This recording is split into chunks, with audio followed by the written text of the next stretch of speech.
In headlines back home, National Development Minister Khaw Boon Wan says his ministry will be exploring ideas to expand the Lease Buyback Scheme, which helps the elderly monetize their flats. Also likely on the cards, more help for second-timers like divorcees with children and single parents. It comes even though the Ministry of National Development is unlikely to make any major policy moves with regard to housing in its budget this year. The housing needs of newlyweds have largely been met in the last 2 years, so the focus can now be shifted to others like divorcees and single parents, says National Development Minister Khaw Boon Wan. We have made a lot of big moves during the last 2 years because that was necessary and urgent. So in a way, I'm reaping the benefits, I'm harvesting the benefits of the efforts of the last 2 years. But it is not to be complacent, but to look longer term to see where are the gaps. And indeed, there are still gaps. Helping seniors who hope to monetize their flat is another area that is likely to be addressed.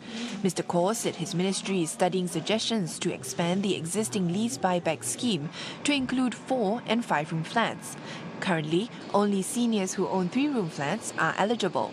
The scheme allows elderly flat owners to sell part of their flat lease to HDB for a sum of money, while retaining a 30-year lease. But take-up has been low so far, with only about 240 owners making use of the scheme last year. I myself do not regard the low take-up rate as a failure.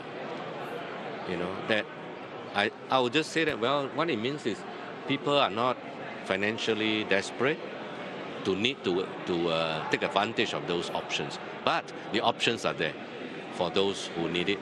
At the post-budget dialogue, several people also asked why the 1 percentage point increase in employer CPF contribution rates would be channeled to Singaporean workers' MediSave accounts and not be allowed to be used for housing. The extra 1% is a recognition that as population ages, our healthcare needs will grow. So the 1% is not meant for housing.